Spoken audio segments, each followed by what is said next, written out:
भारत का सेवा ही बस काम है। सहभागी बन पुण्य कमा लो, सबसे ये आह्वान है।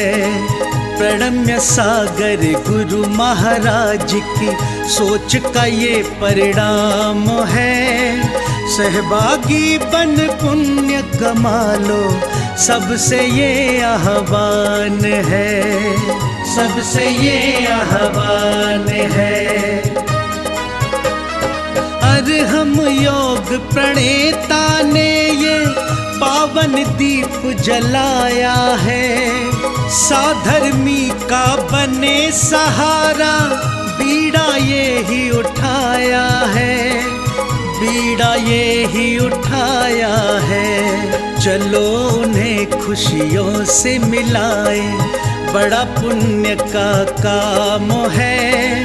सहभागी बन पुण्य कमा लो, सबसे ये आह्वान है, सबसे ये आह्वान है। जीवों के भोजन का प्रबंधन, असमर्थ बच्चों को शिक्षा, रोजगार की करें व्यवस्था, मांगे ना कोई भिक्षा, मांगे ना कोई भिक्षा। अरे हम जीव दया भारत बस करती ये ही काम है। सहभागी बन पुण्य कमा लो, सबसे ये आह्वान है, सबसे ये आह्वान है। गाय धरा पे रहे सुरक्षित, गौशाला है बनवाई, जीव जंतु की भोज व्यवस्था सुंदर रूप से करवाई, सुंदर रूप से करवाई। साधर्मी भूखा ना सोए, रखना सबका ध्यान है। सहभागी बन पुण्य कमा लो, सबसे ये आह्वान है, सबसे ये आह्वान है। साधर्मी रोगी के इलाज को हम मिलके हैं करवाते, जाने कितने असहायों को राशन घर में पहुंचाते, राशन घर में पहुंचाते। लक्ष्य हमारा उन चेहरों पे लानी बस मुस्कान है। सहभागी बन पुण्य कमा लो, सबसे ये आह्वान है, सबसे ये आह्वान है। दान धर्म ही साथ जाएगा, बाकी सब तो धोखा है। पुण्य के भागी बन जाओ, ये बड़ा ही पावन मौका है, बड़ा ही पावन मौका है। जुड़ के जीवन सार्थक कर लो, पावन ये अभियान है। सहभागी बन पुण्य कमा लो, सबसे ये आह्वान है, सबसे ये आह्वान है।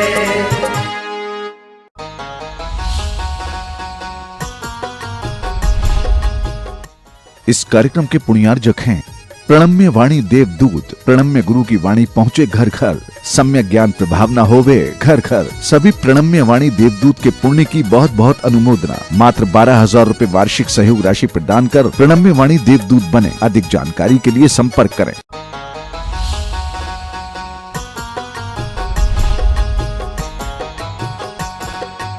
नमः सिद्धेभ्यः, नमः श्रीवर्धमानाय निर्धूतकलिलात्मने, सालोकानां त्रिलोकानां यद्विद्यादर्पणायते। देवादिदेव आदिम तीर्थंकर श्री ऋषभनाथ भगवान ने की, वर्तमान शासन नायक श्री वर्धमान महावीर भगवान ने की, परम पूज्य आचार्य गुरुवर श्री विद्यासागर जी महाराज की। बोलिए परम पूज्य रहम ध्यान योग पुण्यता गुरुवर प्रणम्य सागर जी महाराज की, मुनि श्री 108 चंद्र सागर जी महाराज की, त्रय छुल्लक महाराजों की, समस्त गुरु संघ की नमोस्तु महाराज जी। आज का यह मंगल दिन जब आप लोग जो मुनि संघ यहाँ सतना में पधारा है उनको रोकने के लिए भरसक जोर लगाएंगे, ऐसे मंगल दिन की शुरुआत आज से होती है। ये जितने भी बाहर के लोग आते हैं ये सपोर्ट करने के लिए आते हैं कि महाराज आप जहाँ पर हो वहीं पर रहना, कहीं जाना नहीं। और ये लोगों ने अपना एक मानस बना लिया है कि इस बार जो भी यात्रा होगी, जो भी गति होगी, टिकट अगर लेंगे कहीं से भी बनेगी तो सतना की बनेगी।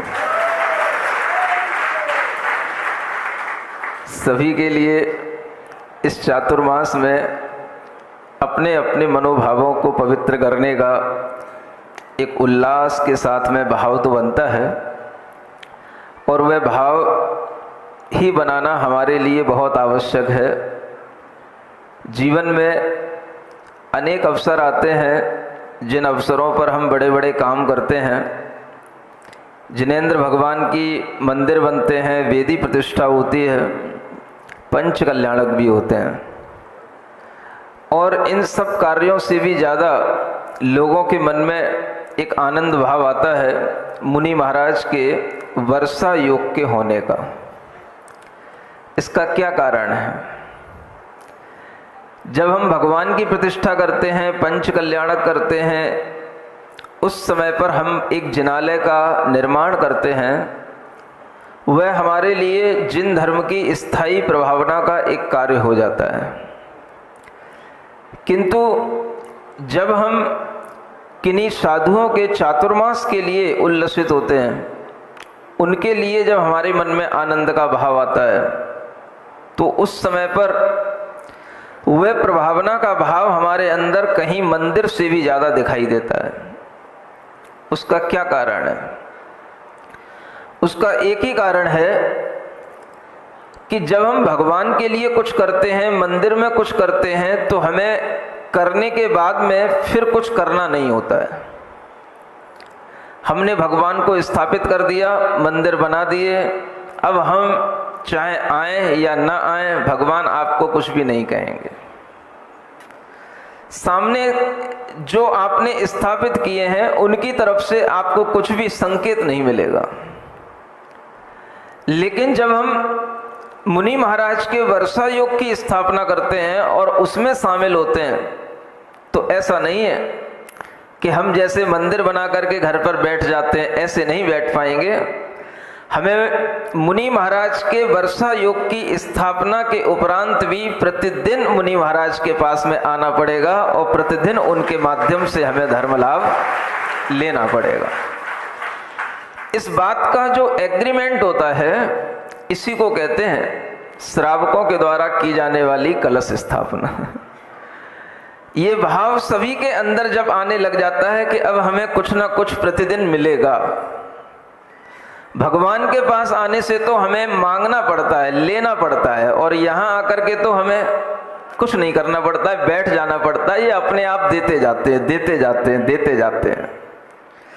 जब व्यक्ति केवल लेने के मूड में हो और देने वाला केवल देने के मूड में हो, तो लेने वाले को बड़ी आसानी लगती है और बड़ा आनंद आता है कि हमें करना कुछ नहीं है, बस जाके बैठ जाओ, अपने आप सब मिलता रहता है।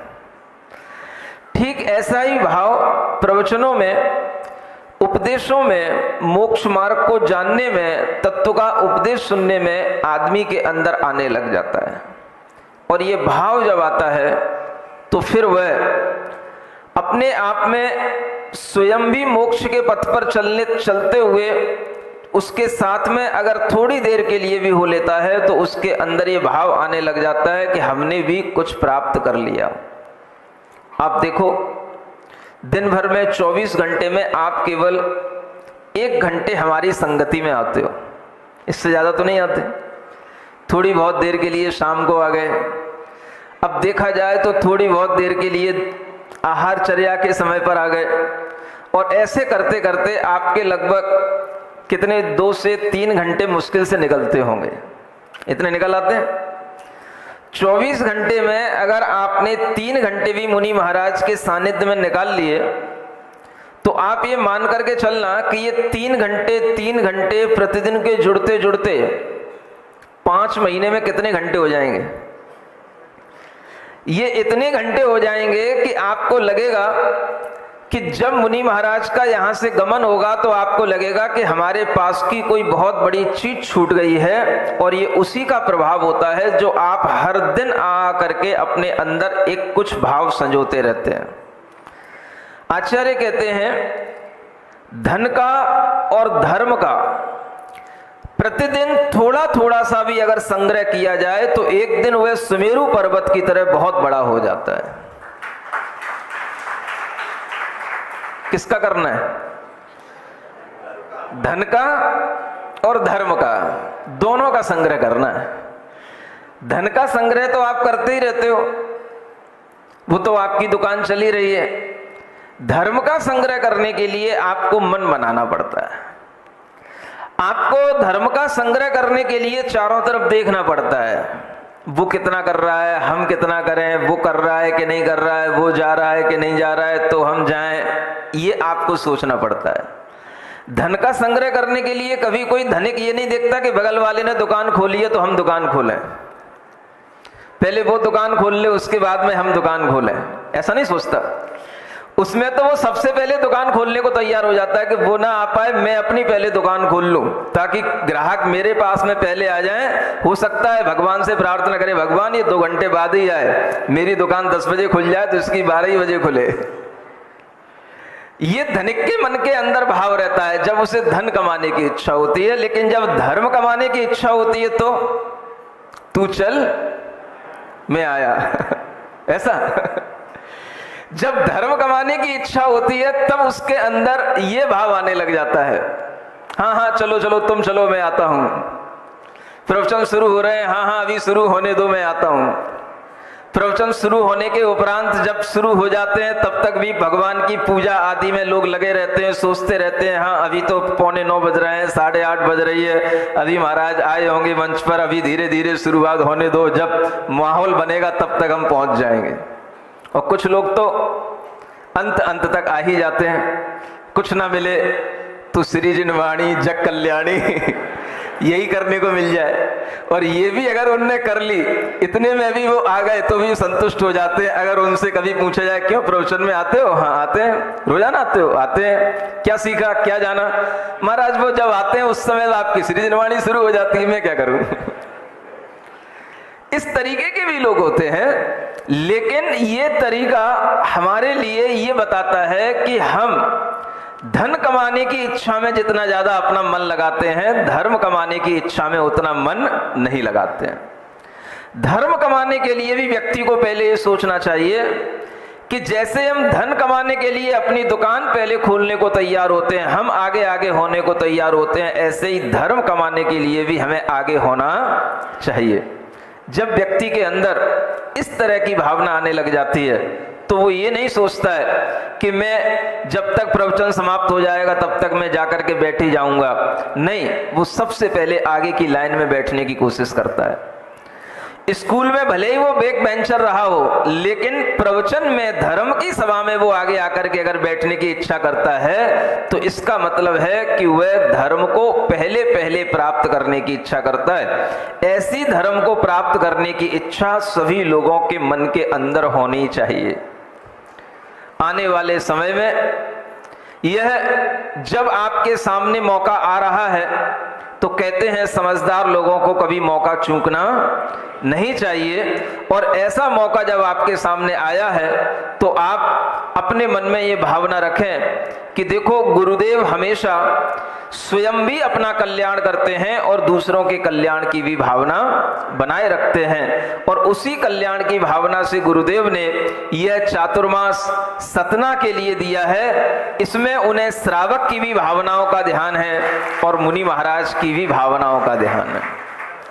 जहां श्रावकों के लिए अच्छा ज्ञान मिले, ध्यान मिले, अच्छी उनके अंदर मनोवृत्तियां बने, शायद इसी भावना से आचार्य महाराज ने इस तरह का हमें आदेश दिया है। और इस आदेश की पूर्ति में अगर अब सहयोगी होंगे तो कौन होंगे?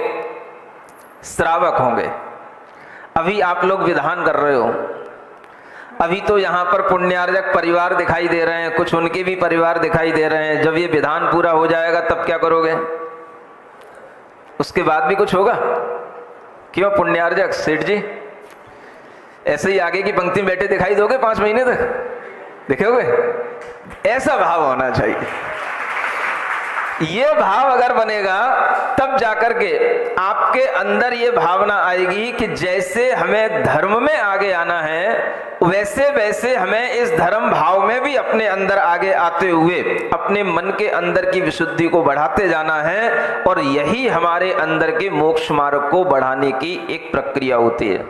इसलिए भगवंतों की स्तुति करते हुए, आचार्यों की स्तुति करते हुए हमेशा ये भाव रखो, जो स्वयं मोक्ष पथ पर बढ़े जा रहे, जो स्वयं मोक्ष पथ पर बढ़े जा रहे, और भव्यों को भी साथ ले जा रहे, और भव्यों को भी साथ ले जा रहे।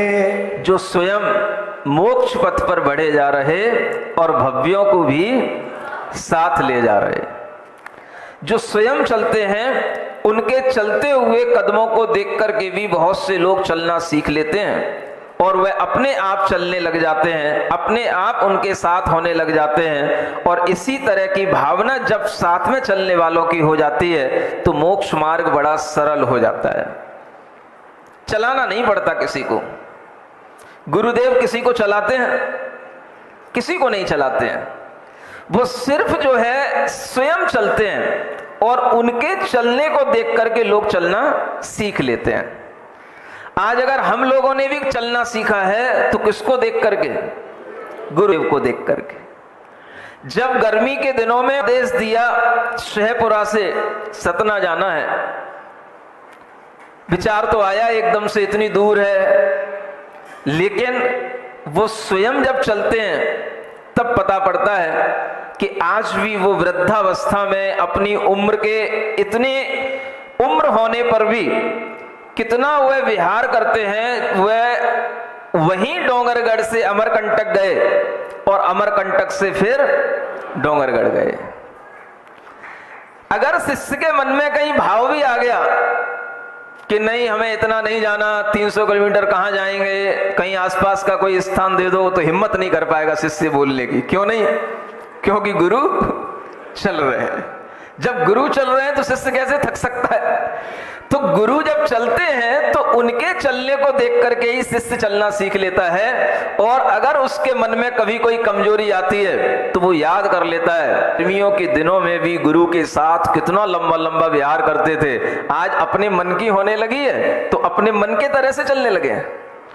ऐसा मन में विचार आते ही सारे प्रश्न शांत हो जाते हैं और गुरु की आज्ञा है तो जैसे गुरु ने आज्ञा दी है वैसा ही करना है। चाहे पानी बरसे या ना बरसे, चाहे गर्मी अपने चरम पर हो, चाहे वो दूसरे महीने में गर्मी आ रही हो, पहले महीने में, गुरु की आज्ञा का पालन करने से ही शिष्य को चलना आने लग जाता है। इसलिए गुरु हमेशा चलते हुए शिष्य को अपने आप सब कुछ सिखा देते हैं। जो स्वयं मोक्ष पथ पर बढ़े जा रहे और भव्यों को भी साथ ले जा रहे। किनको साथ ले जाएंगे? वो केवल भव्य जीव ही उनके साथ में जा पाएंगे। अभव्य जीव तो कहीं ना कहीं छूट जाएंगे। लेकिन जो भव्य होंगे, गुरु की आज्ञा के अनुसार अपने मन को चलाने का भाव रखेंगे और वह ये सोचेंगे कि इस पंचम काल में हमें भले ही अरिहंत भगवान नहीं दिखते, भले ही हमें इस पंचम काल में रिद्धिधारी मुनि महाराज नहीं मिलते, लेकिन इस पंचम काल में अगर हमें चलाने वाले निर्ग्रंथ दिगंबर आचार्य मिलते हैं तो यह भी हमारे लिए बहुत बड़ा सौभाग्य की बात है। और इसी सौभाग्य को वह अपना भाग्य मानता हुआ चलने लग जाता है। जो स्वयं मोक्ष पथ पर चले जा रहे और भव्यों को भी साथ ले जा रहे। ये मोक्ष का मार्ग, ये मोक्ष का पथ भी एक पथ है, रास्ता है। इस रास्ते का चलने का भी एक आनंद है और वो आनंद उन्हीं को आता है जो उनके साथ में चलने की कोशिश करें। साथ साथ चलते हुए भी अगर कहीं पीछे भी रह जाए तो कोई बात नहीं, लेकिन उनके ध्यान में रहे कि हाँ चल तो उसी रास्ते पर रहा है। एक ही रास्ते पर चलना, एक ही तरह से चलना, और इस रास्ते पर चलते हुए अगर कहीं कोई दुख भी आ जाए, कष्ट भी आ जाए तो वो भी दूर हो जाता है। क्यों हो जाता है? क्योंकि गुरु का साथ हमारे साथ है और गुरु का आशीर्वाद हमारे साथ है, तो वह बड़े बड़े कष्टों को भी उस सफर में उठा लेता है और किसी भी तरह से उसे उस सफर में कोई सफर नहीं होता है। क्या सुना?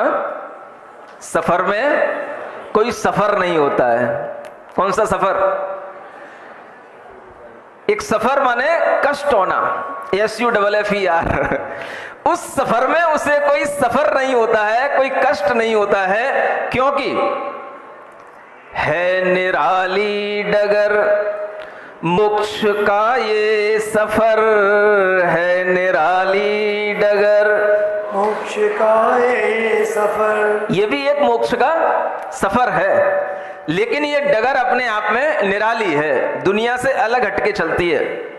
इसकी पगडंडियां अलग बनी होती हैं और ये पगडंडियां दूसरों को दिखाई नहीं देती हैं, बस चलती चली जाती हैं और भीतर गहरे गहरे संस्कार डालती चली जाती हैं। और इन पगडंडियों पर चलते चलते जीव एक दिन उस सिद्ध शिला के ऊपर तक पहुंच जाता है। ये सब गुरु के उपकार की महिमा होती है।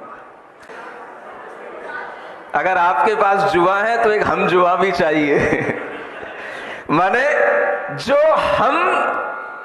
हमारे भावों के भी समझ सके, हम जो बात कहते हैं उस बात को भी समझ सके, हम जिस तरह से सफर में हैं हमारे साथ भी वो वैसे ही चल सके, और जैसा कष्ट हमें होता है वैसा ही कष्ट उनको भी होता है, तो उसको भी देख करके हम समझ सकें कि इस सफर में कष्ट होना भी एक आम बात है और ये चलता है। लेकिन सफर में एक साथी होना चाहिए। वो साथी कैसा होना चाहिए? वो गुरुदेव जैसा ही होना चाहिए। कोई भी सफर हो सब कट जाता है, अकेला होने पर सफर बोझिल हो जाता है, लेकिन जब सफर में हम सफर कोई होता है तो क्या होता है? सफर आसानी से निकल जाता है। आप लोगों ने तो सब अपने हम सफर बना ही रखे हैं। नहीं समझ आया? अपनी जिंदगी में 20 साल से 30 साल के बीच में सब अपना एक साथी ढूंढ लेते हैं, सब हम सफर ढूंढ लेते हैं। इनके साथ में अब अपनी आगे की जिंदगी बहुत अच्छे से निकलेगी। जितनी भी अपनी 40-50 साल की जिंदगी है अब इनके साथ में आराम से निकल जाएगी, क्योंकि इस सफर में भी एक हम सफर चाहिए। सबने बना रखे हैं। सब खुश हो ना? बोलो तो अच्छे से कट रही है। बहन है, चाचा है, ताऊ है, ताई है, फूफा है, बुआ है, सब है आपके पास में। नाना है, नानी है, मामा है, मामी है, सब है। इतने परिवार में रहने के बाद भी आदमी को एक हमसफर की जरूरत पड़ती है। एक सोचने की बात है। और जो आदमी इन सब चीजों को छोड़ के निकल जाता है, जो आदमी इन सब का त्याग करके इन सबको भी छोड़ करके निकल जाता है, उससे किसी हमसफर की अगर जरूरत पड़ती है तो वो कौन सा हमसफर उसे चाहिए?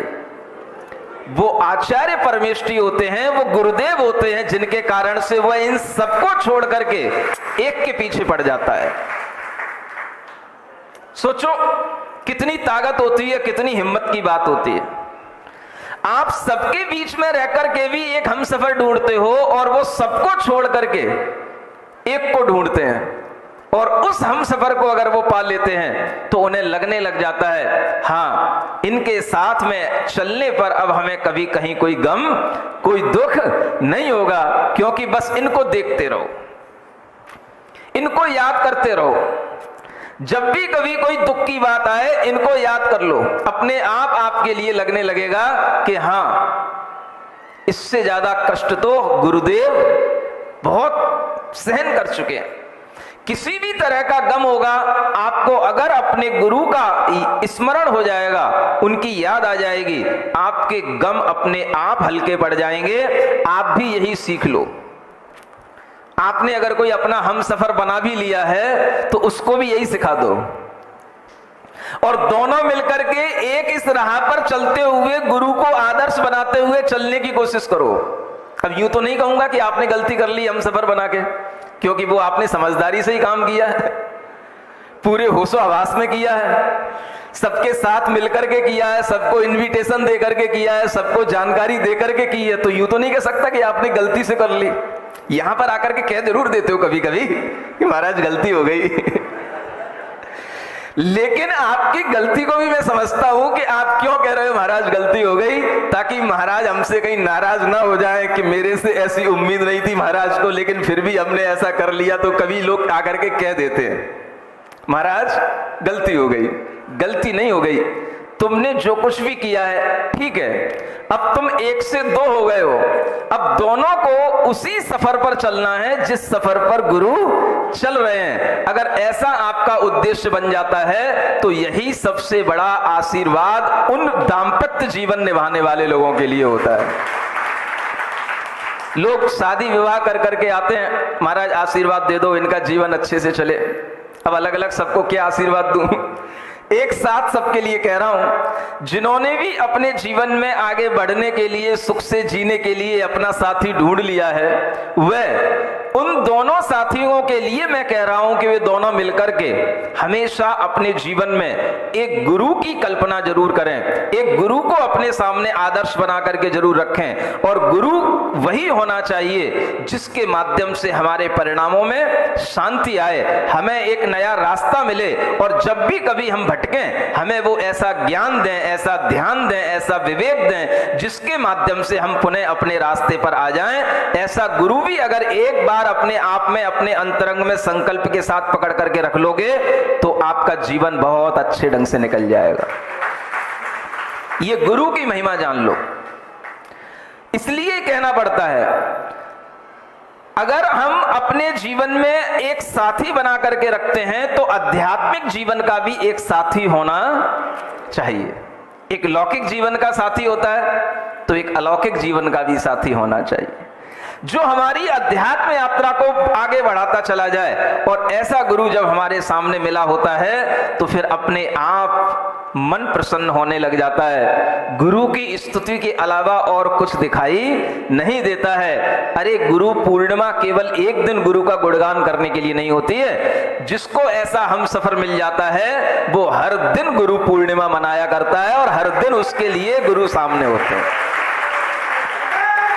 जब जब गुरु का गुणगान हो जाए, जब जब गुरु का स्मरण हो जाए, गुरु पूर्णिमा उसके सामने होती है। इसलिए आज मैं बिना किसी भूमिका के आपके सामने गुरु के लिए जो लिखी हुई 4 पंक्तियां वो पढ़ रहा हूं।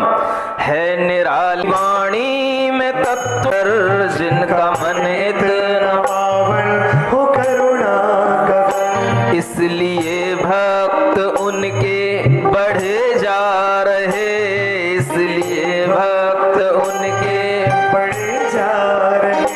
जो स्वयं मोक्ष पथ पर चले जा रहे, जो स्वयं मोक्ष पथ पर चले जा रहे, और भव्यों को भी साथ ले जा रहे, और भव्यों को भी साथ ले जा रहे। जो गुरुदेव हैं उन गुरुदेव के भक्तों की कहीं कोई कमी नहीं है। और वह भक्त गुरुदेव के साथ चलने के लिए तैयार होते हैं। और गुरुदेव एक सूर्य की तरह हैं, लेकिन वह अपनी किरणों को भी जहां जहां भेज देते हैं, वो सब किरणें भी उन्हीं गुरु में, उन्हीं सूर्य में समाहित होने की भावना करती हैं।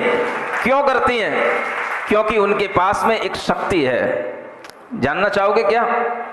आज सबसे बड़ी चीज जो उनके पास में है, जो सदाचार संयम का मेरु शिखर, जो सदाचार संयम का मेरु शिखर, जिनके चरणों में देवों की रहती बसर, जिनके चरणों में देवों की रहती बसर, वो गुरु मेरा विद्या का सागर महा, वो गुरु मेरा का सागर महा, जिनके चरणों में झुकता है सारा जहां, जिनके चरणों में झुकता है सारा जहां, उनके चरणों में हम भी चढ़े जा रहे, उनके चरणों में हम भी चले जा रहे। चरणों में चढ़ने का मतलब कोई चढ़ाई करना है, माने उनके चरणों में हम भी चढ़ गए। जैसे आपने पूजा की द्रव्य चढ़ा दी, ऐसे हमने अपने आप को गुरु के चरणों में चढ़ा दिया। ये आपके पैरों की वस्तु है, अब चाहे इसे ठुकराओ चाहे प्यार करो, ये आपकी वस्तु हो गई। इस वस्तु को गुरु के लिए समर्पित कर देने का नाम है गुरु के चरणों में चढ़ गए, अर्पित हो गए उन गुरु के लिए। उनके चरणों में हम भी चढ़े जा रहे, जो स्वयं मोक्ष पथ पर बढ़े जा रहे, और भव्यों को भी आया स्वर्णिम ये अवसर, ये स्वर्णिम दिवस आया, स्वर्णिम ये अवसर, ये स्वर्णिम दिवस, एक राही चला लेके संकल्प बस, एक राही चला चले के संकल्प बस, आत्मा के अलावा परिग्रह सब, आत्मा के अलावा परिग्रह सब, छोड़ दो साथ इनका अकेला हो अब, छोड़ दो साथ अकेला हो। जो ऐसी भावना करके चलते हैं, आत्मा के अलावा सब कुछ परिग्रह है, अपना तन भी परिग्रह है, अपने शिष्य भी परिग्रह हैं, अपने कोई भी तरह की आसपास चीजें हैं वो सब क्या है?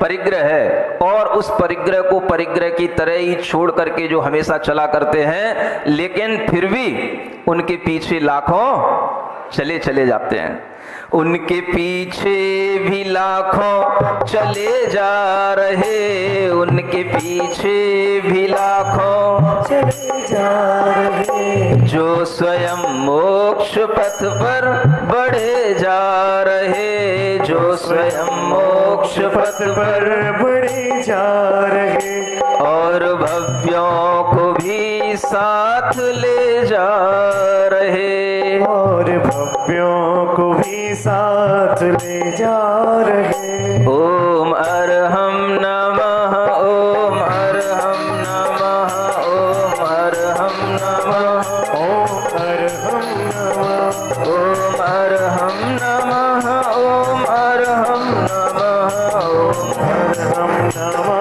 ओम अरहम। तालियों के साथ ओम अरहम नमः, ओम अरहम नमः, ओम पीछे वाले भी चल करके ओम अरहम, ओम अरहम, ओम अरहम, ओम अरहम, ओम अरहम, ओम अरहम। सभी कार्य की सिद्धि से तू पहले इसको बोल, सभी कार्य की सिद्धि से तू पहले इसको बोल। ओम अरहम नमः, ओम अरहम नमः, ओम अरहम। ओम अरहम नमः। बोलिए शांति। सर्वमणि आचार्य गुरु विद्यासागर जी महामुनि राज की।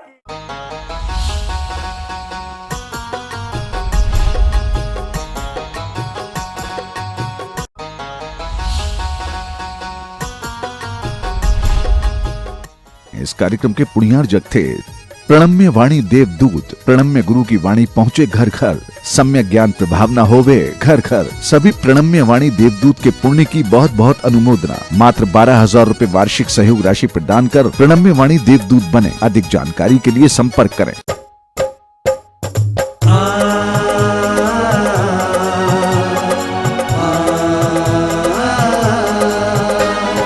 अरे हम जीव दया भारत का, सेवा ही बस काम है। सहभागी बन पुण्य कमा लो, सबसे ये आह्वान है। प्रणम्य सागर गुरु महाराज की सोच का ये परिणाम है। सहभागी बन पुण्य कमा लो, सबसे ये आह्वान है, सबसे ये आह्वान है। अरे हम योग प्रणेता ने ये पावन दीप जलाया है।